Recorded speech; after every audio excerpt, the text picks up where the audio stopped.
ನಮಸ್ಕಾರ ಪ್ರಿಯ ವೀಕ್ಷಕರೇ, ಯೇಸು ಕ್ರಿಸ್ತನ ಆ ಮಧುರವಾದ ಹೆಸರಿನಲ್ಲಿ ನಿಮಗೆ ಸುಸ್ವಾಗತವನ್ನು ಕೋರಲು ಬಯಸ್ತೇನೆ. ಗುಡಾರದ ಸೇವೆ, sanctuary service, one of the pillars of the church. ತುಂಬ ಮುಖ್ಯವಾಗಿರ್ತಕ್ಕಂಥ ನಮ್ಮ ಸಭೆಗಳಲ್ಲಿ ಒಂದು ಅಸ್ಥಿವಾರ ಅಂತ ಹೇಳಿದ್ರೆ ತಪ್ಪಾಗೋದಿಲ್ಲ. ಬನ್ನಿ ನಮ್ಮ ಅತಿಥಿಯನ್ನು ಕ್ಷಮಿಸಬೇಕು, ಸ್ವಾಗತ ಮಾಡೋಣ. ನಮಸ್ಕಾರ ಬೋಧಕರಾದ ಅಶೋಕ್ ಅವರೇ. ನಮಸ್ಕಾರ ಡೆನಿಸ್ ಅವರೇ. ತುಂಬ ಸಂತೋಷ ಅಶೋಕ್, ನೀವು ಬಂದು ನಮ್ಮ ಈ ಕಾರ್ಯಕ್ರಮಕ್ಕೆ ನಿಮ್ಮ ಅನುಭವದಿಂದ, ನೀವು ಓದಿರ್ತಕ್ಕಂಥ ಆ ವಿದ್ಯೆಯಿಂದ, ಆ ಒಂದು ಪುಸ್ತಕ, ಎಲ್ಲ ಒಂದು ಜ್ಞಾನಕ್ಕೂ ಮೂಲವಾಗಿರ್ತಕ್ಕಂಥ ಪುಸ್ತಕವನ್ನು ನೀವು ಕೈಯಲ್ಲಿ ಇಟ್ಕೊಂಡಿದ್ದೀರ. ಆ ಪುಸ್ತಕದಿಂದ ಎಷ್ಟೋ ಮಾಹಿತಿಗಳನ್ನು ನಮಗೆ ಕೊಡಲಿ. ಇವತ್ತು ನಾವು ಗುಡಾರದ ಸೇವೆಯ ಹೊರಾಂಗಣದ ಆ ಸ್ಥಳದ ಬಗ್ಗೆ, ಅದರಲ್ಲಿ ಏನಿತ್ತು ಎಂಬತಕ್ಕಂಥ ವಿಚಾರವನ್ನು ಈ ಭಾಗದಲ್ಲಿ ಚರ್ಚೆ ಮಾಡಲಿಕ್ಕೆ ಹೋಗ್ತಾ ಇದ್ದೀವಿ. ಈಗಾಗಲೇ ನಾವು ನೋಡಿದ್ದೇವೆ, ಹೊರಗಡೆ ಒಂದು ಗೋಡೆ ಇದೆ, ಒಂದು ದೊಡ್ಡ ಗೋಡೆ, ಚರ್ಮದಲ್ಲಿ ಮಾಡಿರ್ತಕ್ಕಂಥ ಗೋಡೆ, ಆ ಬಣ್ಣಗಳು ಎಲ್ಲ ನಾವು ಈಗಾಗಲೇ ಚರ್ಚೆ ಮಾಡಿದ್ದೀವಿ. ಈ ಹೊರಾಂಗಣದಲ್ಲಿ ಆ ಗೋಡೆ ಇದ್ದಿದ್ದು, ಆ ಗೋಡೆಯ ಆರಂಭ ವೇಳೆಯಲ್ಲಿ ಅಥವಾ ಗೋಡೆ ಒಳಗೆ ಹೋಗಿದ ತಕ್ಷಣ ಆ ಹೊರಾಂಗಣ ಇತ್ತು. ಈಗ ಗೇಟ್ ಏನಾದರೂ ಇತ್ತು, ಅದಕ್ಕೆ ಗೇಟ್ ಅಥವಾ ಬಾಗಿಲು ಏನಾದರೂ ಇತ್ತು ಹೊರಗಡೆಯಿಂದ ಒಳಗೋಗೋಕ್ಕೆ? ಹೌದು, ನೋಡಿ, ಗುಡಾರದ ಪೂರ್ತಿ ಭಾಗವನ್ನು ನಾವು ನೋಡೋದಾದರೆ ಇಲ್ಲಿ ನಿಮಗೊಂದು ಚಿತ್ರ ಇರ್ಬೋದು. ಇಲ್ಲಿ ನೋಡಿದ್ರೆ ಒಂದೇ ಒಂದು ಗೇಟ್, ಪೂರ್ತಿ ಒಂದೇ ಒಂದು ಬಾಗಿಲು. ಅದಕ್ಕೆ ಯೇಸು ಸ್ವಾಮಿ ಒಂದು ಮಾತು ಹೇಳಿದ್ರೆ, ನಾನೇ ಬಾಗಿಲು ಅಂತ. ಈ ಗುಡಾರದಲ್ಲಿ ಬೇರೆ ಎಲ್ಲೂ ಬಾಗಿಲಿಲ್ಲ. ನೀವು ನೋಡೋದಾದರೆ ಒಂದೇ ಒಂದು ಬಾಗಿಲು, ಅದರ ಮೂಲಕ ಮಾತ್ರ ಹೊರಗಿನವರು ಒಳಗಡೆ ಬರಲಿಕ್ಕೆ ಅವಕಾಶ. ಈ ಗುಡಾರದ ಸುತ್ತಲೂ ಕೂಡ ಮಧ್ಯಭಾಗಕ್ಕೂ ಆ ಗುಡಾರದ ಸುತ್ತಲಿಗೂ ಸ್ವಲ್ಪ ಸ್ಥಳಾವಕಾಶ ಇರುತ್ತೆ ಸುತ್ತಲೂ, ಮತ್ತು ಮುಂದೆ ಆ ಪೂರ್ವ ದಿಕ್ಕಿನಲ್ಲಿರುವಂಥ ಬಾಗಿಲಿಗೂ ಮತ್ತು ಪರಿಶುದ್ಧ ಸ್ಥಳದ ಬಾಗಿಲಿಗೂ ತುಂಬ ಸ್ಥಳಾವಕಾಶ ಇರುತ್ತೆ. ಇಲ್ಲಿ ಎರಡು ವಸ್ತುಗಳನ್ನು ನಾವು ನೋಡ್ತೇವೆ. ಈ ಗುಡಾರದ ಹೊರಗಡೆ ಇರುವಂಥ ಸ್ಥಳದಲ್ಲಿ ಎರಡು ವಸ್ತುಗಳನ್ನು ನಾವು ಪ್ರಾಮುಖ್ಯವಾಗಿ ಗಮನಿಸುವಂತರಾಗಿದ್ದೇವೆ. ಅದರಲ್ಲಿ ಮೊದಲನೇದಾಗಿ ನೀವು ನೋಡೋದಾದರೆ ಗಂಗಾಳ ಅಂತ ಹೇಳ್ತೀವಿ. ನೋಡಿ, ಅಲ್ಲಿ ಗಂಗಾಳ ನಿಮಗೆ ಕಾಣಿಸುತ್ತೆ ಕೆಳಗಡೆ. ಆ ಗಂಗಾಳದಲ್ಲಿ ನೀರನ್ನು ಇಟ್ಟಿರ್ತಾಯಿದ್ರು. ಇದನ್ನು ಜಾಲಿ ಮರದಿಂದ ಮಾಡಿ ಅದನ್ನು ಕೂಡ ಹೊತ್ಕೊಂಡು ಹೋಗೋ ರೀತಿಯಲ್ಲಿ ಅದಕ್ಕೆ ಮೇಲೆ ಎರಡು ಬಳೆಗಳನ್ನು ಮಾಡಿ ಅದಕ್ಕೆ ಕೊಂಬುಗಳನ್ನು ಹಾಕಿ ತೆಗೆದುಕೊಂಡು ಹೋಗೋ ರೀತಿಯಲ್ಲಿ ಇರ್ತಾಯಿತ್ತು. ಇದು ಗಂಗಾಳ ಮೊದಲನೇ ವಸ್ತು. ನಾವು ಈ ಸ್ಯಾಂಚುರಿ ಸರ್ವಿಸ್ ಅಥವಾ ಗುಡಾರದ ಸ್ಥಳದಲ್ಲಿ ಒಳಕ್ಕೆ ಹೋದ ತಕ್ಷಣ ನಮಗೆ ಎದುರಾಗುವಂಥದ್ದು ಗಂಗಾಳ. ಎರಡನೇದು ಒಂದು ಯಜ್ಞವೇದಿಯ ಬಲಿಪೀಠ, ಅಂದರೆ ಹೊರಗಡೆ ಬಲಿ ಅರ್ಪಿಸುವಂಥದ್ದು. ಅಲ್ಲೊಂದು ಕುರಿ ಥರ ಒಂದು ಚಿಹ್ನೆಯನ್ನು ಕೊಟ್ಟು ನೋಡಿರ್ತೀರ, ಅಲ್ಲೊಂದು ಬಲಿಪೀಠ ಇಟ್ಟಿರ್ತಾಯಿದ್ರು. ಈ ಎರಡು ಹೊರಾಂಗಣದಲ್ಲಿ ನಾವು ನೋಡುವಂಥದ್ದು. ಈ ಎರಡು ವಸ್ತುಗಳು ತುಂಬ ಪ್ರಾಮುಖ್ಯ. ಈ ಎರಡು ವಸ್ತುಗಳನ್ನು ನಾವು ನೋಡೋದಾದರೆ, ಈ ಎರಡರಲ್ಲಿ ಒಂದು ನೀರು, ಇನ್ನೊಂದು ರಕ್ತ. ನೀರು ಮತ್ತು ರಕ್ತ ಇಲ್ಲದೆ ಈ ಗುಡಾರದ ಸೇವೆ ಯಾವುದು ಕೂಡ ಪರಿಪೂರ್ಣವಾಗಲಿಕ್ಕೆ ಸಾಧ್ಯ ಇರ್ತಿರಲಿಲ್ಲ. ಯಾರಾದರೂ ಹೊರಗಡೆಯಿಂದ ನೋಡಿದ್ರೆ ಗುಡಾರದ ಒಳಗಡೆ ವಸ್ತುಗಳನ್ನು ನೋಡ್ಲಿಕ್ಕೆ ಅವಕಾಶ ಇರ್ತಾ ಇರಲಿಲ್ಲ. ಈಗ ಕ್ಷಮಿಸಿ, ಈಗ ಜಾಳಿ ಮರದಲ್ಲಿ ಒಂದು ಗಂಗಾಳವನ್ನು ಅಥವಾ ಬೇಸಿನ್ ಅಂತ ನಾವೇನು ಹೇಳ್ತೀವೋ, ಯಾಕೆ ಮರದಲ್ಲಿ ಮಾಡಿದ್ರು ಬೇಸಿನ್? ಅಂದರೆ ಈಸಿ ಟು ಕ್ಯಾರಿ. ಈಗ ಇದು ನೀವು ಮಣ್ಣಲ್ಲಿ ಮಾಡೋದು ಅಥವಾ ಬೇರೆಯಲ್ಲಿ ಮಾಡಿದ್ರೆ ನಿಮ್ಗೆ ತಗೊಂಡೋಗೋಕೆ ಕಷ್ಟ ಆಗುತ್ತಲ್ಲ, ಅದಕ್ಕಾಗಿ ಅದನ್ನು ಕ್ಲೀನಾಗಿ, ಅಂದರೆ ಅವರು portable, everything has to be carried, ಆದ್ದರಿಂದ ಇದನ್ನು ಕ್ಲೀನಾಗಿ ಮಾಡಿಟ್ಟಿದ್ರು. ಇದನ್ನು ತೆಗೆದುಕೊಂಡು ಹೋಗೋಕ್ಕೆ ಸುಲಭ ಆಗ್ತಾಯಿತ್ತು. ಎಲ್ಲೇ ಹೋದರೂ ಅದನ್ನು ಇನ್ನೊಂದು ಸ್ಥಳಕ್ಕೆ ತಗೊಂಡೋಗಿ ಇಡ್ಬೋದಿತ್ತು. ಸೊ ಅದಕ್ಕೆ ಅದರಲ್ಲಿ ಏನಿಟ್ಟಿದ್ರು ಅಂದರೆ ನೀರಿಟ್ಟಿದ್ರು. ಎರಡನೇದಾಗಿ ಅದನ್ನು ದಾಟ್ಕೊಂಡು ಸ್ವಲ್ಪ ಮುಂದಕ್ಕೆ ಹೋದರೆ ನಮಗೇನು ಸಿಗ್ತಾಯಿತ್ತು ಅಂದರೆ ಒಂದು ಬಲಿಪೀಠ. ಈಗ ಬಲಿಪೀಠ ಅಂದರೆ ನಾವು ಚಿಕ್ಕ ವಯಸ್ಸಿನಿಂದ ಕಥೆಗಳನ್ನು ನೋಡಿದ್ದೇವೆ. ಒಂದೊಂದು ಕಲ್ಲುಗಳನ್ನು ಒಂದ್ರ ಮೇಲೆ ಜೋಡಿಸಿ ಒಂದು ಬಲಿಪೀಠವನ್ನು ಮಾಡ್ತಾಯಿದ್ರು. ಅದರ ಮೇಲೆ ಒಂದು ಪ್ರಾಣಿಯನ್ನು ಕೊಂದು ಆ ಪ್ರಾಣಿಯನ್ನು ಮೇಲೆ ಮಲಗಿಸಿ ಆನಂತರ ಅದ್ರ ಮೇಲೆ ನಾವು ಬೆಂಕಿಯನ್ನು ಹಾಕಿ ಇದು ಮಾಡ್ತಾಯಿದ್ರು. ಈಗಾಗಲೇ ನೀವೆಲ್ಲ ಹೇಳಿದ್ರಿ, ಎಲ್ಲ ಸಾಮಗ್ರಿಗಳನ್ನು ಒಂದು ಬಳೆಯ ಮೇಲ್ಗಡೆ, ಅದರ ಮೇಲೆ ಒಂದು ಬಳೆಯನ್ನು ಹಾಕಿ, ಆ ಬಳೆ ಒಳಗಡೆ ಒಂದು ಕಂಬವನ್ನು ಹಾಕಿ ಅದನ್ನು ಎಲ್ಲರೂ ಒತ್ಕೊಂಡು, ನಾನು ಗೆಸ್ ಮಾಡ್ತಾಯಿದ್ರಿ, ಒಂದು ವೇಳೆ ಈ ರೀತಿ ಎತ್ಕೊಂಡು ಹೋಗಿರ್ಬೋದು, ಅಥವಾ ಒಂದೊಂದು ಸಾಮಗ್ರಿಗಳಿಗೆ ಒಬ್ಬೊಬ್ಬ ವ್ಯಕ್ತಿ ಎತ್ಕೊಂಡು ಹೋಗಿರ್ತಾರೆ. ನಾನು ಹೇಳೋದು, ಈ ಬಲಿಪೀಠವನ್ನು ಕಟ್ಟಲಿಕ್ಕೆ ಎಷ್ಟೊಂದು ಕಲ್ಲುಗಳು ಬೇಕಾಯಿತೋ ಏನೋ, ನನಗಂತೂ ಗೊತ್ತಿಲ್ಲ. ಅದ್ರ ಬಗ್ಗೆ ಏನಾದರೂ ಮಾಹಿತಿ ಇದೆಯಾ? ಇದನ್ನೇನು ಮಾಡಿದರು ಅಂದರೆ, ನೋಡಿ, ದೇವರ ಒಂದು ಏರ್ಪಾಟು ತುಂಬ ಅದ್ಭುತವಾಗಿತ್ತು. ಇದನ್ನು ಕೂಡ ಜಾಲಿ ಮರದಿಂದನೇ ಮಾಡಿದರು. ಈ ಯಜ್ಞವೇದಿಯ ಬಲಿಪೀಠವನ್ನು ಜಾಲಿ ಮರದಿಂದ. ಆದರೆ ನೀವು ಹೇಳಿದ ರೀತಿಯಲ್ಲಿ ಅಬ್ರಹಾಮನು ಬಲಿ ಅರ್ಪಿಸಿದಾಗ ಕಲ್ಲುಗಳನ್ನಿಟ್ಟು ಯಾಕೋಬನ ಬಲಿ ಅರ್ಪಿಸಿದಾಗ ಕಲ್ಲುಗಳನ್ನಿಟ್ಟು ಮಾಡಿದ್ದ. ಆದರೆ ಇಲ್ಲಿ ಕಲ್ಲುಗಳನ್ನು ಇಡ್ಲಿಕ್ಕೆ ಸಾಧ್ಯ ಇರ್ತಿರಲಿಲ್ಲ, ಯಾಕಂದರೆ ಕಲ್ಲುಗಳನ್ನು ಹೊತ್ಕೊಂಡು ಹೋಗೋಕ್ಕಾಗಲ್ಲ. ಆದ್ದರಿಂದ ಇದನ್ನು ಸಂಪೂರ್ಣವಾಗಿ ಮರದಲ್ಲೇ ಮಾಡಿದರು. ಮರದಲ್ಲಿ ಮಾಡಿ ಅದಕ್ಕೆ ಚಿನ್ನದ ಲೇಪನವನ್ನು ಮಾಡಿದರು. ಆ ಮರದಲ್ಲಿ ಮಾಡಿದಂಥ ಒಳಗಡೆ ಖಾಲಿ ಸ್ಥಳ ಇತ್ತು. ಆ ಖಾಲಿ ಸ್ಥಳದಿಂದ ಈ ಕಡೆ ಒಂದು ಖಾಲಿ ಸ್ಥಳ ಇತ್ತು. ಇಲ್ಲಿಂದ ಅವರು ಬೆಂಕಿ ಇಟ್ಟು ಅದನ್ನು ಬೆಂಕಿಯ ಮೂಲಕ ಆ ಮೇಲೆ ಬಲಿಪೀಠದ ಮೇಲೆ ಇಟ್ಟಿರುವಂಥದ್ದನ್ನು ದಹಿಸ್ಲಿಕ್ಕೆ ಅವಕಾಶ ಇತ್ತು. ಒಳಗಡೆ ಸಂಪೂರ್ಣವಾದ ಗೋಲ್ಡ್ ಇದ್ದಿದ್ದರಿಂದ ಬೆಂಕಿ ಇದ್ದರೂ ಕೂಡ ಅದು ಯಾವುದು ಕೂಡ ಕರಗಿಸದೆ ಅದನ್ನು ಕ್ಲೀನಾಗಿ ಅದನ್ನು ಮೇಂಟೈನ್ ಮಾಡ್ತಾಯಿತ್ತು. ಹೇಳಿ. So our God is a very good excellent engineer ಅಲ್ವೇ? ತುಂಬ ಸಿಸ್ಟಮ್ಯಾಟಿಕ್ ಆಗಿ ಎಲ್ಲವನ್ನು ಆಲೋಚನೆ ಮಾಡಿ, ಸುಮ್ಮನೆ ಕಾಟಾಚಾರಕ್ಕೆ ದೇವರು ಈ ಆಲೋಚನೆಗಳನ್ನು ಕೊಡಲಿಲ್ಲ ಅವ್ರಿಗೆ. ದೇವ್ರಿಗೆ ಗೊತ್ತಿತ್ತು ಪ್ರತಿದಿನ ಅಲ್ಲಿ ನೈವೇದ್ಯಗಳನ್ನು ಅರ್ಪಿಸಬೇಕಿತ್ತು, ಬಲಿ ಅರ್ಪಿಸಬೇಕಿತ್ತು. ಈಗ ಬೋಧಕರೇ, ಜಾಲಿ ಮರದಲ್ಲಿ ಮಾಡಿರ್ತಕ್ಕಂಥ ಒಂದು ಬಲಿಪೀಠ, ಹೌದು, ಈ ಕಡೆಯಿಂದ ಬರ್ತಕ್ಕಂಥ ಒಂದು ಸ್ಥಳ, ಅದರ ಕೆಳಗಡೆ ಒಂದು ಸ್ಥಳ, ಒಂದು ಪೈಪ್ ರೀತಿ ಅಂತ ನಾನು ಊಹೆ ಮಾಡ್ತಾ ಇದ್ದೀನಿ. ಆ ಪೈಪ್ ಮೂಲಕ ಬೆಂಕಿ ಅಥವಾ ರಕ್ತ ಹೊರಗಡೆ ಬರ್ತಾ ಇರಲಿಲ್ಲ, because they had to collect the blood ಅಂತ. ಸೊ ಆ ಬೆಂಕಿಯನ್ನು ಇಟ್ಟಾಗ ಆ ಬಂಗಾರಕ್ಕೆ ಅಥವಾ ಆ ಮರಕ್ಕೆ ಯಾವ ರೀತಿಯಾದ ಯಾವುದು ಹಾನಿ ಆಗ್ತಾ ಇರಲಿಲ್ಲ. ಆ ರೀತಿ ಅದನ್ನು ಏರ್ಪಾಟ್ ಮಾಡಿದರು. ಒಳಗಡೆ ಖಾಲಿ ಸ್ಥಳ ಇತ್ತು. ಆ ಬೆಂಕಿ ಹಚ್ಚಿದಾಗ ಈ ಆ ಮರದ ಇದಕ್ಕೆ ಆ ಯಜ್ಞವೇದಿಗೆ ಎಲ್ಲೂ ತಾಕದ ರೀತಿಯಲ್ಲಿ ಅವರು ಅದನ್ನು ಕ್ಲೀನಾಗಿ ಮಾಡ್ತಾಯಿದ್ರು. ಮಾಡಿ ಮೇಲುಗಡೆ ಆ ಬಲಿಯನ್ನು ಇಟ್ಟಾಗ ಕೆಳಗಡೆಯಿಂದ ಬೆಂಕಿ ಬಂದು ಅದನ್ನು ದಹಿಸ್ತಾ ಇತ್ತು. ಸೊ ಮೇಲೂ ಕೂಡ ಅವ್ರೇನು ಮಾಡಿದ್ರು ಅಂದರೆ ಯಜ್ಞವೇದಿಯ ಮೇಲೆ ಕೂಡ ಒಂಚೂರು ಜಾಗ ಮಾಡಿದರು. ಅಲ್ಲಿ ಅವ್ರೇನು ಮಾಡ್ತಿದ್ರು, ಇದ್ಲು, ಈಗಿನ ಕಾಲದಲ್ಲಿ ನಾವು ಇದ್ಲು ನೋಡ್ತೀವಲ್ಲ, ಆ ರೀತಿ ಬೆಂಕಿಯನ್ನು ಯಾವಾಗಲೂ ಉರಿಯುವಂತೆ ಇಟ್ಟಿರ್ತಾಯಿದ್ರು. ಅದನ್ನು ಆವಾಗ ಬೆಂಕಿ ಮಾಡಬೇಕಾಗಿರಲಿಲ್ಲ. ಈಗ ಹೊರಾಂಗಣದ ಬಗ್ಗೆ ನಾವು ಮಾತಾಡಾಯಿತು, ಒಳಗೋಗುವ ಮುನ್ನ ಒಂದು ಸಣ್ಣ ವಿರಾಮವನ್ನು ತೆಗೆದುಕೊಳ್ಳೋಣ. ಒಂದು ಸಣ್ಣ ವಿರಾಮದ ನಂತರ ಈ ಗುಡಾರದ ಒಳಗಡೆ ಪ್ರವೇಶ ಮಾಡ್ತಾ ಇದ್ದೀವಿ. ನೀವು ಬನ್ನಿ.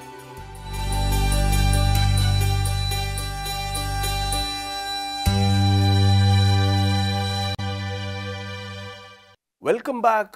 ಗುಡಾರದಲ್ಲಿ ಆ ಹೊರಾಂಗಣದಲ್ಲಿ ಇದ್ದಂಥ ವಸ್ತುಗಳ ಬಗ್ಗೆ ಈಗಾಗಲೇ ಚರ್ಚೆ ಮಾಡಿದ್ದೇವೆ.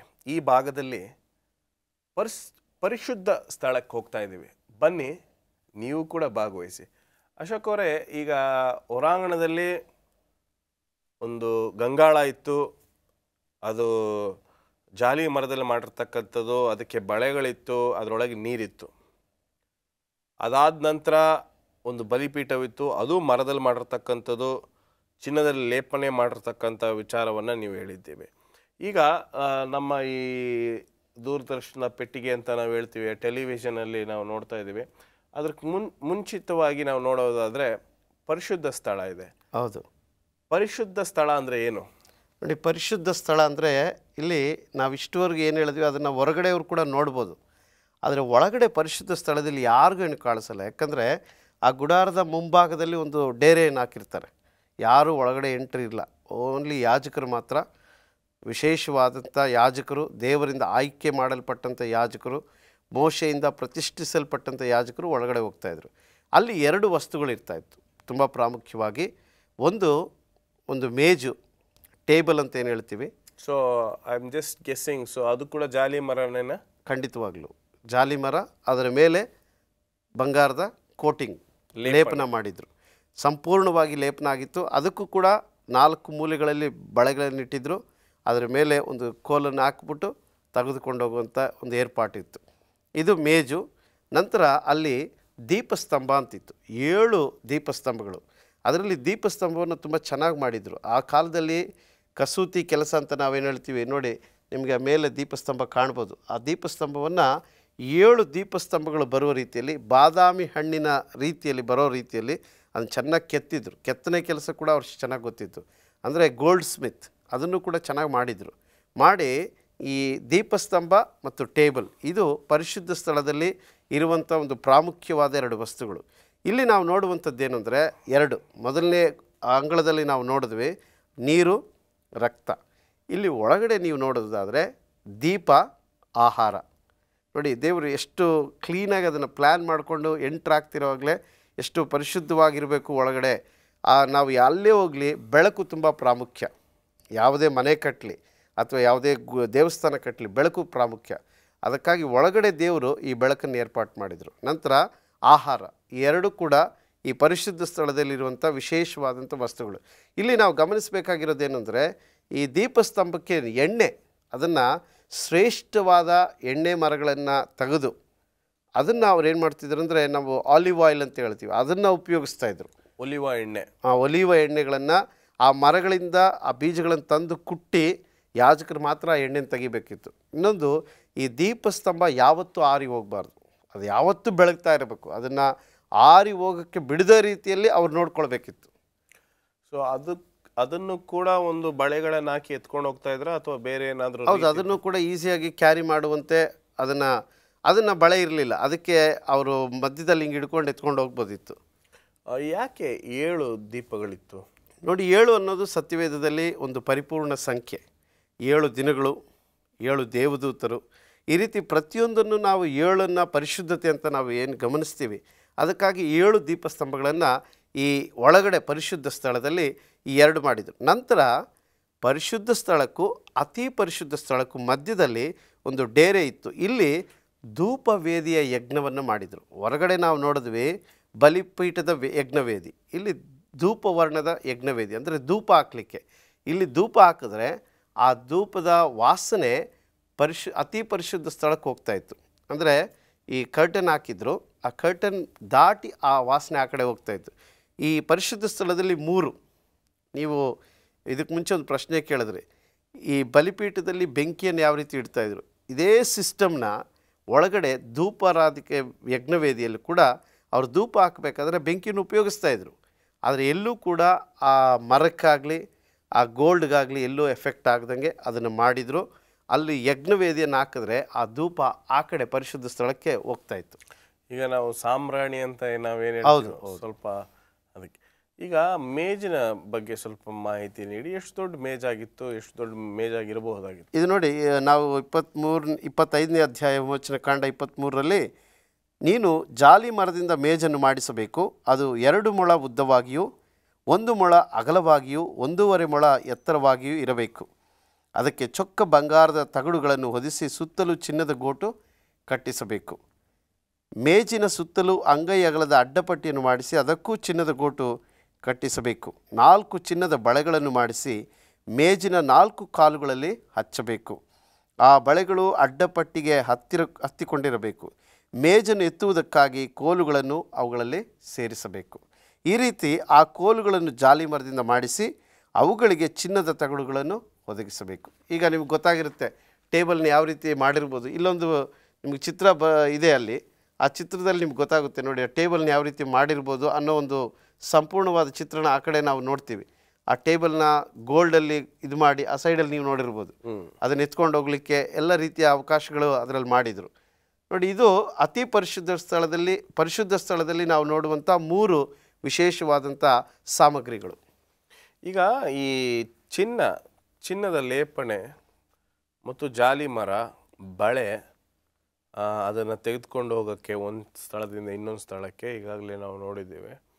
ಆದರೆ ಈ ದೀಪ ಹೆಂಗೆ ಆರದೇ ಇರ್ತಾಯಿತ್ತು? ಆರದೇ ಇರೋದಕ್ಕೆ ಅದಕ್ಕೆ ಪ್ರತಿದಿನ ಯಾಜಕರು ನೋಡ್ಕೊಳ್ತಾ ಇದ್ರು ಅದನ್ನು. ಈಗ ನಾವು ಹೇಳ್ತಾ ಇದ್ವಲ್ಲ, ದೇವರ ಪ್ರಸನ್ನತೆ ಆ ಗುಡಾರದ ಮೇಲೆ ಇಳಿದ ತಕ್ಷಣ ಅಲ್ಲಿ ಹೋಗಿ ಪ್ರತಿಷ್ಠಾಪನೆ ಮಾಡ್ತಾಯಿದ್ರು. ಮಾಡಿದ ತಕ್ಷಣ ಅವ್ರು ಮಾಡಬೇಕಾಗಿರೋ ಮೊದಲನೇ ಕೆಲಸ ಏನು ಅಂದರೆ, ಈ ಯಜ್ಞವೇದಿಯಲ್ಲಿ ಬೆಂಕಿ ಇರುತ್ತೆ, ಆ ಬೆಂಕಿಯನ್ನು ಆರದೇ ಇರೋ ರೀತಿ. ದೀಪದ ಬಗ್ಗೆ ನಾವು ಮಾತಾಡಬೇಕಾದ್ರೆ, ಹೌದು, ದೇವರ ಪ್ರಸನ್ನತೆ ಬಂದಾಗ ಆ ದೀಪ ಅದಕ್ಕದೇ ಅಂಟ್ಕೊಳ್ತಾ ಇತ್ತಾ, ಇಲ್ಲೋ ಯಾಜಕರು ಹೋಗಿ ಅದನ್ನು ಹತ್ತಿಸ್ತಾ ಇದ್ರು. ಆದರೆ ಪರಿಶುದ್ಧವಾದ ಬೆಂಕಿ ಅಂತ ಉಪಯೋಗಿಸ್ತಾ ಇದ್ರು. ಪರಿಶುದ್ಧವಾದ ಬೆಂಕಿ ಕೇವಲ ಆ ಗುಡಾರದಲ್ಲಿರುವಂಥ ಬೆಂಕಿಯನ್ನು ಮಾತ್ರ ಉಪಯೋಗಿಸ್ಬೇಕು, ಹೊರಗಡೆಯಿಂದ ಬೆಂಕಿಯನ್ನು ತರಬೇಕಾಗಿಲ್ಲ. ತಂದರೆ ಅದು ಅಪರಿಶುದ್ಧ ಆಗ್ತಾ ಇತ್ತು. ಬೆಂಕಿ ಎಲ್ಲಿರ್ತಾ ಇತ್ತು? ಬೆಂಕಿ ಆ ಯಜ್ಞವೇದಿಯಲ್ಲಿ ಇರ್ತಾ ಇತ್ತು. ಯಜ್ಞವೇದಿಯ ಬೆಂಕಿ ಯಾವತ್ತೂ ಉರಿತಾ ಇತ್ತು. ಯಾಕಂದರೆ ಅದು ದೇವರ ಗುಡಾರವನ್ನು ಪ್ರತಿಷ್ಠಾಪನೆ ಮಾಡಿದಾಗ ಆ ಪರಲೋಕದಿಂದ ಬೆಂಕಿ ಬಂದು ಅದನ್ನು ಬೆಳಗಿಸಿತ್ತು. ಆ ಬೆಂಕಿ ಕಂಟಿನ್ಯೂಸ್, ಅದು ಯಾವತ್ತೂ ಆರ್ತಾ ಇರಲಿಲ್ಲ. ಆ ಬೆಂಕಿಯಿಂದ ಮಾತ್ರ ಈ ದೀಪವನ್ನು ಅವ್ರು ಹಚ್ತಾಯಿದ್ರು. ಆ ದೀಪ ಯಾವತ್ತೂ ಆರದೇ ಇರೋ ರೀತಿಯಲ್ಲಿ ಅದನ್ನು ಮಾಡಿದರು. ನೋಡಿ, ಸತ್ಯವೇದದಲ್ಲಿ ಅದನ್ನು ನಾವು ಓದ್ಬೋದು. 25ನೇ ಅಧ್ಯಾಯ ವಿಮೋಚನ ಕಾಂಡ 25ನೇ ಅಧ್ಯಾಯವನ್ನು ನಾವು ಓದೋಣ. ಒಂದು ಸಣ್ಣ ವಿರಾಮದ ಸಮಯವಾಗಿದೆ ಅಶೋಕ್. ವಿರಾಮದ ನಂತರ ದಯವಿಟ್ಟು ನೀವು ಓದಬೇಕು. ಒಂದು ಸಣ್ಣ ವಿರಾಮವನ್ನು ನೀವು ತೆಗೆದುಕೊಂಡು ನಿಮ್ಮ ಸತ್ಯವೇದವನ್ನು ಹಾಗೇ ತೆಗೆದಿಡಿ. ಈ ಚರ್ಚೆ ಮುಂದುವರಿಯುತ್ತೆ ಒಂದು ಸಣ್ಣ ವಿರಾಮದ ನಂತರ.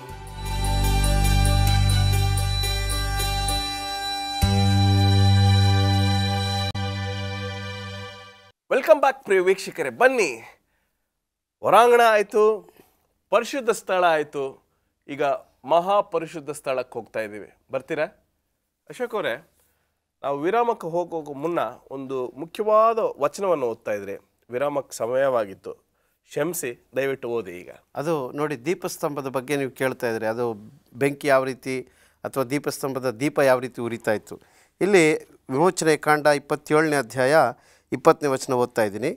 ದೀಪವು ಯಾವಾಗಲೂ ಉರಿಯುವಂತೆ ಇಸ್ರಾಯೇಲರು ಎಣ್ಣೆ ಮರದ ಕಾಯಿಗಳನ್ನು ಕುಟ್ಟಿ ನಿರ್ಮಲವಾದ ಎಣ್ಣೆಯನ್ನು ತೆಗೆದುಕೊಡಬೇಕೆಂದು ಅವರಿಗೆ ಅಪ್ಪಣೆಯನ್ನು ಮಾಡು. ದೇವದರ್ಶನದ ಗುಡಾರದಲ್ಲಿ ಆಜ್ಞಾಶಾಸಗಳ ಮಂಜೂಷದ ಮುಂದಿರುವ ತೆರೆಯ ಹೊರಗೆ ಆರೋನನು ಅವನ ಮಕ್ಕಳು ಸಾಯಂಕಾಲದಿಂದ ಉದಯದವರೆಗೂ ಯೆಹೋವನ ಸನ್ನಿಧಿಯಲ್ಲಿ ಆ ದೀಪವನ್ನು ಸರಿಪಡಿಸುತ್ತಿರಬೇಕು.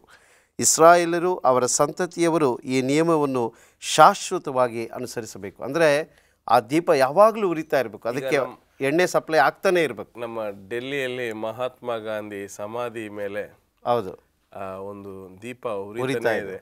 ಆಮೇಲೆ ಈ ಒಲಿಂಪಿಕ್ಸ್ನಲ್ಲಿ ಒಂದು ಟಾರ್ಚ್ ಅನ್ನು ಎತ್ಕೊಂಡು ಓಡ್ತಾನೆ ಇರ್ತಾರೆ. ಈಗ ಆಧುನಿಕ ಟಾರ್ಚ್, ಅದು ನೀರಿನ ಒಳಗೆ ಕೂಡ ಎತ್ಕೊಂಡು ಹೋಗ್ಬೋದಂತೆ, ಸ್ವಿಮ್ಮಿಂಗಲ್ಲಿ ತೋರಿಸಿದ್ರು. ಸೊ ಆರೋನ್ ಮತ್ತು ಅವರ ಮಕ್ಕಳು ದಿನ ಪರ್ಯಂತ ಅಲ್ಲೇ ನಿಂತ್ಕೊಂಡು ಆ ದೀಪ ಆರದಂತೆ ನೋಡ್ಕೋಬೇಕಾಗಿತ್ತು. ಹೌದು, ಯಾಕಂದರೆ ದೇವರ ಪ್ರಸನ್ನತೆಗೆ ಅದು ಕೂಡ ಒಂದು ಸಾಕ್ಷಿ. ಆದ್ದರಿಂದ ಅದನ್ನು ನೋಡ್ಕೊಳ್ಬೇಕಿತ್ತು. ಈಗ ನೀವು ಹೇಳಿದ ರೀತಿಯಲ್ಲಿ ನಾವು ಅತಿ ಪರಿಶುದ್ಧ ಸ್ಥಳಕ್ಕೆ ಹೋಗೋಣ. ಅತಿ ಪರಿಶುದ್ಧ ಸ್ಥಳದಲ್ಲಿ ಒಂದೇ ಒಂದು ಸಾಮಗ್ರಿ ನಮಗೆ ಕಾಣುತ್ತೆ. ಅದೇನೆಂದರೆ ಮಂಜೂಷದ ಪೆಟ್ಟಿಗೆ. ಈ ಮಂಜೂಷದ ಪೆಟ್ಟಿಗೆನ ಪೆಟ್ಟಿಗೆ ಆಕಾರದಲ್ಲಿ ಮಾಡಿದರು. ಅದನ್ನು ಕೂಡ ಜಾಲಿ ಮರದಲ್ಲಿ ಮಾಡಿದರು. ಜಾಲಿ ಮರದಲ್ಲಿ ಮಾಡಿ ಅದಕ್ಕೆ ಚಿನ್ನದ ಲೇಪನವನ್ನು ಮಾಡಿದರು. ಈ ಮಂಜೂಷದ ಪೆಟ್ಟಿಗೆ ಮೇಲ್ಭಾಗದಲ್ಲಿ 4 ಕೆರೂಬಿಯರನ್ನ, 2 ಈ ಕಡೆ 2 ಆ ಕಡೆ ದೇವದೂತರನ್ನು ಮಾಡಿದರು. 2 ರೆಕ್ಕೆಗಳು ಆ ಮಂಜೂಷದ ಪೆಟ್ಟಿಗೆ ಮೇಲೆ ಇರೋ ರೀತಿಯಲ್ಲಿ, 2 ರೆಕ್ಕೆಗಳು ಹೊರಗಡೆ ಇರೋ ರೀತಿಯಲ್ಲಿ ಮಾಡಿದರು. ಇದನ್ನು 4 ಮಾಡಿ ಅದನ್ನು ಕವರ್ ಮಾಡೋ ರೀತಿಯಲ್ಲಿ. ಅದು ಲೇಪನ ಆಗಿರ್ತಕ್ಕಂಥ ಒಂದು ದೇವದೂತನ ಅಥವಾ ಅದು ಪರಿಶುದ್ಧ ಬಂಗಾರವಾಗಿತ್ತು? ಪರಿಶುದ್ಧ ಬಂಗಾರದಿಂದ ಮಾಡಿದಂಥದ್ದನ್ನು ಅವರು ಪರಿಪೂರ್ಣವಾಗಿ ಮಾಡಿದ್ದನ್ನು ಅವರು ಮಾಡಿದರು. ಇದನ್ನು ಸಿದ್ಧಪಡಿಸಿ ಇದನ್ನು ಮಂಜೂಷದ ಪೆಟ್ಟಿಗೆ ಅಂತ ಕರಿತಾ ಇದ್ರು. ಈಗ ಅದನ್ನು ನೋಡಿದಾಗ ಒಂಥರ ಈ ರೀತಿ ಮುಂದ್ಗಡೆ ಆ ರೇಖೆಗಳನ್ನು ಹಿಂಗೆ ಮಾಡಿ ಮುಚ್ಚು ಯಾತಕ್ಕಾಗಿ, ಯಾಕೆ ಆ ಥರ? ಅಂದರೆ ದೇವರ ಪ್ರಸನ್ನತೆಯನ್ನು ಅವರು ಕವರ್ ಮಾಡ್ತಾಯಿದ್ರು ಅಂತ. ಅದರ ಮೇಲೆ ಮಾತ್ರ ದೇವರ ಪ್ರಸನ್ನತೆ ಇಳಿದು ಬರ್ತಾಯಿತ್ತು. ಅದನ್ನು ಬೇರೆ ಯಾರು ನೋಡಬಾರ್ದು. ದೇವರ ಪ್ರಸನ್ನತೆ ಅಂದರೆ ಮೋಶೆಗೆ ದೇವರು ಹೇಳ್ತಾರೆ, ಮೋಶೆ ಒಂದು ಸರಿ ದೇವ್ರನ್ನ ಕೇಳ್ಕೊಳ್ತೇನೆ, ಸ್ವಾಮಿ ನಾನು ನಿನ್ನ ನೋಡಬೇಕು ಅಂತ. ಆಗ ದೇವರು ಹೇಳ್ತಾರೆ, ಮನುಷ್ಯನು ದೇವರನ್ನು ನೋಡಿ ಬದುಕಲಿಕ್ಕೆ ಸಾಧ್ಯವಿಲ್ಲ, ಯಾಕಂದರೆ ದೇವರು ಪರಿಶುದ್ಧನು, ನೀನು ಪಾಪಿ. ದೇವರ ಪ್ರಸನ್ನತೆಯನ್ನು ಬೇರೆ ಯಾರು ನೋಡಬಾರ್ದು ಅನ್ನೋದಕ್ಕೆ ನೀವು ತೋರಿಸಿದಂಥ ರೀತಿಯಲ್ಲಿ ಅವರು ಅದನ್ನು ಕವರ್ ಮಾಡಿದರು. ಯಾರು? ಕೆರೂಬಿಯರು, ದೇವದೂತರು ಕವರ್ ಮಾಡಿದರು. ಇದರ ಒಳಗಡೆ ಆ ಮಂಜೂಷದ ಪೆಟ್ಟಿಯ ಒಳಗಡೆ ದೇವರ 10 ಆಜ್ಞೆಗಳು, ಮಿಕ್ಕ ಎಲ್ಲ ವಸ್ತುಗಳನ್ನು ಇಟ್ಟಿದ್ರು. ಈಗ ನೋಡಿ, ನಾವು ಹೊರಗಡೆಯಿಂದ ನಾವು ಶುರು ಮಾಡಿದ್ರೆ ಈ ಗಂಗಾಳವನ್ನು ತಾಮ್ರದಲ್ಲಿ ಮಾಡಿದರು. ಒಳಗಡೆ ಇದು ನಮ್ಮ ಯಜ್ಞವೇದಿಯನ್ನು ಜಾಲಿ ಮರದಲ್ಲಿ ಮಾಡಿದರು. ನಂತರ ಮೇಜನ್ನು ಜಾಲಿ ಮರದಲ್ಲಿ ಮಾಡಿದರು. ನಂತರ ದೀಪಸ್ತಂಭವನ್ನು ಚೊಕ್ಕವಾದ ಬಂಗಾರದಲ್ಲಿ, ಪ್ಯೂರ್ ಗೋಲ್ಡ್ ಅದರಲ್ಲಿ ಮಾಡಿದರು. ಮತ್ತು ಒಳಗಡೆ ಈ ಅತಿ ಪರಿಶುದ್ಧ ಸ್ಥಳಕ್ಕೂ ಒಂದು ಧೂಪರಾದಿಯ ಯಜ್ಞವೇದಿಯನ್ನು ಮಾಡಿದರು. ಅದಾದಮೇಲೆ ನಮಗೆ ಒಳಗಡೆ ಮಂಜೂಷದ ಪೆಟ್ಟಿಗೆ, ಈ ಮಂಜೂಷದ ಪೆಟ್ಟಿಗೆ ಒಳಗಡೆ ಅವರು ದೇವರ 10 ಆಜ್ಞೆಗಳನ್ನು ಮತ್ತು ಒಂದು ಬಟ್ಲಲ್ಲಿ ಮನ್ನಾವನ್ನು ಇಟ್ಟಿದ್ದರು. ಮತ್ತು ಈ ರೀತಿ ಆಹಾರವನ್ನ ಕೋಲುಗಳನ್ನೆಲ್ಲ ಇಟ್ಟಿದ್ದರು. ಇದನ್ನು ನಾವು ಮುಂದೆ ನಮ್ಮ ಈ ಕಾರ್ಯಕ್ರಮದ ಮುಂದೆ ಅದು ಏನಕ್ಕೆ ಸೂಚಿಸುತ್ತೆ ಅನ್ನೋದನ್ನು ನಾವು ತಿಳ್ಕೊಳ್ಳೋಣ. ಈ ಎಲ್ಲ ವಸ್ತುಗಳನ್ನು ನೋಡುವುದಾದರೆ ಪ್ರತಿ ವಸ್ತುವನ್ನು ದೇವರು ತುಂಬ ಜಾಗರೂಕತೆಯಿಂದ, ತುಂಬ ಆಸಕ್ತಿಯಿಂದ ಇಸ್ರಾಯೇಲರ ಕೈಯಲ್ಲಿ ಮಾಡಿಸಿದ್ದ ಅಂತ ನಾವು ನೋಡ್ಬೋದು. ಈ ಗಂಗಾಳ ಜಾಲಿ ಮರದಲ್ಲಿ ಮಾಡಿದ್ದ ಅಥವಾ ತಾಮ್ರದಲ್ಲಿ ಮಾಡಿಲ್ಲ? ಅಲ್ಲ, ಅದು ತಾಮ್ರದಲ್ಲೇ ಮಾಡಿದ್ರು. ಯಾಕಂದರೆ ತಾಮ್ರದಲ್ಲಿ ಮಾಡಿ, ಪೂರ್ತಿ ತಾಮ್ರದಲ್ಲಿ ಮಾಡಿ ಅದನ್ನು ಹೊತ್ಕೊಂಡು ಹೋಗೋ ರೀತಿಯಲ್ಲಿತ್ತು. ಜಾಲಿ ಮರದಲ್ಲಿ ಅಲ್ಲ, ಅದು ತಾಮ್ರದಲ್ಲಿ ಮಾಡಿದ್ದಂಥದ್ದು. ನಂತರ ಮಿಕ್ಕ ಎಲ್ಲ ವಸ್ತುಗಳು ಕೂಡ ಜಾಲಿ ಮರದಲ್ಲಿ ಮಾಡಿದಂಥದ್ದು. ಜಾಲಿ ಮರದಲ್ಲಿ ಮಾಡಿದ್ದು ಯಜ್ಞವೇದಿಯ ಒಂದು ಬಲಿಪೀಠ ಮತ್ತು ಮೇಜು, ನಂತರ ಒಳಗಡೆ ಇದ್ದಂಥ ಮಂಜೂಷ, ಈ 3 ಕೂಡ ಮರದಲ್ಲಿ ಮಾಡಿದಂಥದ್ದು. ತಾಮ್ರದಲ್ಲಿ ಈ ಗಂಗಾಳ, ಪ್ಯೂರ್ ಗೋಲ್ಡಲ್ಲಿ ಅಥವಾ ಚೊಕ್ಕ ಬಂಗಾರ ಅಂತ ನಾವು ಏನು ಕನ್ನಡದಲ್ಲಿ ಕರಿತೀವಿ, ಆ ಚೊಕ್ಕ ಬಂಗಾರದಲ್ಲಿ ಈ ದೀಪಸ್ತಂಭವನ್ನು ಮಾಡಿದರು. ಈಗ ಆ ತೆರೆಯ ಪಕ್ಕದಲ್ಲಿ ಇದ್ದಂಥ ವಸ್ತು ಯಾವುದು? ಆ ತೆರೆಯ ಪರಿಶುದ್ಧ ಸ್ಥಳಕ್ಕೂ ಅತಿ ಪರಿಶುದ್ಧ ಸ್ಥಳಕ್ಕೂ ಮುಂದೆ ಈ ಯಜ್ಞವೇದಿಯ ಧೂಪಾರಾಧಕಿ ಯಜ್ಞವೇದಿ ಅಂತ ಹೇಳ್ತೀವಿ, ಅದರಲ್ಲಿ ಬಲಿ ಅರ್ಪಿಸ್ತಾ ಇರಲಿಲ್ಲ. ಬರೀ ನೀವು ಹೇಳಿದ ರೀತಿಯಲ್ಲಿ ಸಾಂಬ್ರಾಣಿ ವಾಸನೆ, ಈ ವಾಸನೆ ಈ ಕಡೆಯಿಂದ ಆ ಕಡೆಗೆ ಹೋಗಬೇಕು, ಯಾಕಡೆ ಪರಿಶುದ್ಧ ಸ್ಥಳಕ್ಕೆ, ಅತಿ ಪರಿಶುದ್ಧ ಸ್ಥಳಕ್ಕೆ. ಯಾಕಂದರೆ ದೇವರ ಮುಂದೆ ಬಲಿ ಅರ್ಪಿಸಿದಾಗ ಆ ವಾಸನೆ ಸುವಾಸನೆ ದೇವರ ಸನ್ನಿಧಿಗೆ ಹಾರಿ ಹೋಗಬೇಕು. ಅದಕ್ಕೇನು ಮಾಡಿದಂದರೆ ಗುಡಾರದಲ್ಲಿ ಮೇಲ್ಗಡೆ ಜಾಗ ಬಿಟ್ಟಿದ್ರು. ಗುಡಾರ ಪೂರ್ತಿ ಕವರ್ ಆಗಿರಲಿಲ್ಲ, ಮಧ್ಯದಲ್ಲಿ ಮೇಲೆ ಚಾವಣಿಗೂ ಮತ್ತು ಗುಡಾರಕ್ಕೂ ಸ್ವಲ್ಪ ಜಾಗ ಇತ್ತು. ಅಲ್ಲಿ ಈ ಯಜ್ಞವೇದಿಯನ್ನು ಇಟ್ಟಿದ್ರು. ಈ ಯಜ್ಞವೇದಿ ಮೇಲೆ ಅವರೇನಾದರೂ ಧೂಪಾರಾಧನೆ ಹಾಕಿದಾಗ ಆ ಸುವಾಸನೆ ಏನಾಗ್ತಿತ್ತು ಅಂದರೆ ಆ ಗುಡಾರದ ಪೂರ್ತಿ ಹರಡ್ತಾ ಇತ್ತು. ಈಗ ಇನ್ನೊಂದು ವಿಷಯವನ್ನು ಹೇಳಿ, ಈಗ ಮಂಜೂಷ ಪೆಟ್ಟಿಗೆ ಈ ಮಹಾ ಪವಿತ್ರ ಸ್ಥಳದಲ್ಲಿ ತುಂಬ ಮುಖ್ಯವಾಗಿರ್ತಕ್ಕಂಥ ಈ ಎಲ್ಲ ಗುಡಾರದ ಸೇವೆ, ಈ ಸ್ಯಾಂಚುರಿ ಸರ್ವಿಸನ್ನು ನಾವು ಮಾತಾಡ್ತಿದ್ದೀವಿ, ಅದರಲ್ಲಿ ತುಂಬ ಮುಖ್ಯವಾಗಿರ್ತಕ್ಕಂಥದ್ದು ಮಂಜೂಷ ಪೆಟ್ಟಿಗೆ. ಈ ಮಂಜೂಷ ಪೆಟ್ಟಿಗೆಯ ಮೇಲೆ ಏನಿದೆ ಎಲ್ಲ ಮಾಹಿತಿಗಳನ್ನು ಕೊಟ್ಟಿದ್ದೀರ. ಇದನ್ನು ಕೂಡ ಸಾಧಾರಣವಾದ ವ್ಯಕ್ತಿಗಳು ಅದನ್ನು ಹೊತ್ಕೊಂಡು ಹೋಗ್ತಾ ಇದ್ದಾರೆ, ಅಥವಾ ಬರೀ ಯಾಜಕರು ಮತ್ತು ತಮ್ಮ ಆ ಒಂದು ಲೈನ್ನಲ್ಲಿರ್ತಕ್ಕಂಥ ಜನರು ಮಾತ್ರ ಹೊತ್ಕೊಂಡು ಹೋಗ್ತಾ ಇದ್ದಾರೆ? ನೋಡಿ, ಈ ಗುಡಾರದ ಒಳಗಡೆ ಬೇರೆ ಯಾರ ಸಾಮಾನ್ಯ ಮನುಷ್ಯರಿಗೂ ಅವಕಾಶ ಇರಲಿಲ್ಲ. ಕೇವಲ ಅವರು ಎಲ್ಲಿವರೆಗೂ ಬರ್ಬೋದು ಅಂದರೆ ಹೊರಗಡೆ ಇರುವಂಥ ಅಂಗಳದಲ್ಲಿ ಮಾತ್ರ, ಪ್ರಾರಂಗಣದಲ್ಲಿ ಬರ್ಬೋದಿತ್ತು. ಪರಿಶುದ್ಧ ಸ್ಥಳದಲ್ಲಿ ಯಾಜಕರು, ಅತಿ ಪರಿಶುದ್ಧ ಸ್ಥಳದಲ್ಲಿ ಮಹಾಯಾಜಕನು ಮಾತ್ರ ವರ್ಷಕ್ಕೆ ಒಂದೇ ಒಂದು ಬಾರಿ ಮಾತ್ರ ಅವನಿಗೆ ಅವಕಾಶ ಇತ್ತು. ಮಿಕ್ಕ ಎಲ್ಲ ಸಮಯಗಳಲ್ಲೂ ಕೇವಲ ಪರಿಶುದ್ಧ ಸ್ಥಳದಲ್ಲಿ ಯಾಜಕನು ಮಾತ್ರ ಆ ವಸ್ತುಗಳನ್ನು ಮುಟ್ಟಲಿಕ್ಕೆ, ಆ ವಸ್ತುಗಳನ್ನು ಶುಭ್ರಪಡಿಸಲಿಕ್ಕಾಗಲಿ, ಆ ವಸ್ತುಗಳಿಗೆ ಏನಾದರೂ ಕುಂದುಕೊರತೆಗಳು ಬಂದಾಗ ಅದನ್ನು ಸರಿಪಡಿಸುವುದಕ್ಕೆ ಕೇವಲ ಯಾಜಕರಿಗೆ ಮಾತ್ರ ಅವಕಾಶ ಇತ್ತು. ಒಳಗಡೆ ಏನು ನಡೀತಾ ಇದೆ ಅನ್ನೋದನ್ನು ಕೂಡ ನೋಡೋಕ್ಕೆ ಅವಕಾಶ ಇರಲಿಲ್ಲ. ಅದೇ ನೀವು ನೋಡಿದ್ರಲ್ಲ, ಅದರಲ್ಲಿ ಆ ಗುಡಾರ ಸಂಪೂರ್ಣವಾಗಿ ಎಲ್ಲ ಕಡೆಗಳಿಂದ ಮುಚ್ಚಲ್ಪಟ್ಟಿದೆ. ಒಳಗಡೆ ಬರೀ ಯಾಜಕರಿಗೆ ಮಾತ್ರ ಅಲ್ಲಿ ಅವಕಾಶ, ಅವರು ಮಾತ್ರ ನೋಡುವಂಥ ಅವಕಾಶಗಳನ್ನು ಅಲ್ಲಿ ಕಾಣ್ತಾ ಇದ್ರು. ಈಗ ಒಂದು ವಿಷಯವನ್ನು ದಯವಿಟ್ಟು ನಮಗೆ ಹೇಳಿ, ಈ ಒಂದು ಎಲ್ಲ ವಸ್ತುಗಳನ್ನು, ಈ ಎಲ್ಲ ಕೆಲಸ ಕಾರ್ಯಗಳನ್ನು ನೋಡಲಿಕ್ಕೆ ಯಾಜಕರು ಬೇಕು, ಸಾಕಷ್ಟು ಯಾಜಕರುಗಳು ಬೇಕು. ದೇವರ ಸೇವೆ ಕೂಡ ಸಾಕಷ್ಟು ದೇವರ ಸೇವಕರು ಬೇಕಾಗಿದೆ. ಅದು ಸತತವಾಗಿ ಅದೇ ಕೆಲಸ ಕಾರ್ಯಗಳನ್ನು ಮಾಡ್ತಕ್ಕಂಥ ನಿಮ್ಮಂಥ ದೇವರ ಸೇವಕರು ಬೇಕಾಗಿದೆ. ಈ ಸಾಕಷ್ಟು ಮಾಹಿತಿಗಳನ್ನು ಕೊಟ್ಟಿದ್ದಕ್ಕೆ ದೇವರ ಹೆಸರಿನಲ್ಲಿ ನಿಮ್ಮನ್ನು ವಂದಿಸ್ತೇನೆ. Ashok, thank you so much for coming to our show. Thank you. ಪ್ರಿಯ ವೀಕ್ಷಕರೇ, ಖಂಡಿತವಾಗ್ಲೂ ಈ ಒಂದು ಭಾಗದಲ್ಲಿ ನೀವು ಸಾಕಷ್ಟು ಮಾಹಿತಿಗಳನ್ನು ಪಡೆದಿದ್ದೀರಾ. ಈಗೂ ಉಂಟೆ ಎಂಬತಕ್ಕಂಥ ಆಶ್ಚರ್ಯವನ್ನು ಕೂಡ ಒಂದು ವೇಳೆ ನೀವು ಪಟ್ಟಿರ್ಬೋದು. ಇನ್ನೂ ವಿಷಯಗಳು ಮುಂದಿನ ಒಂದು ಸಂಚಿಕೆಯಲ್ಲಿ ನಿಮಗೋಸ್ಕರ ಕಾಯ್ತಾ ಇದೆ. ಅಲ್ಲಿವರೆಗೂ ದೇವರು ನಿಮ್ಮನ್ನು ಆಶೀರ್ವದಿಸಲಿ.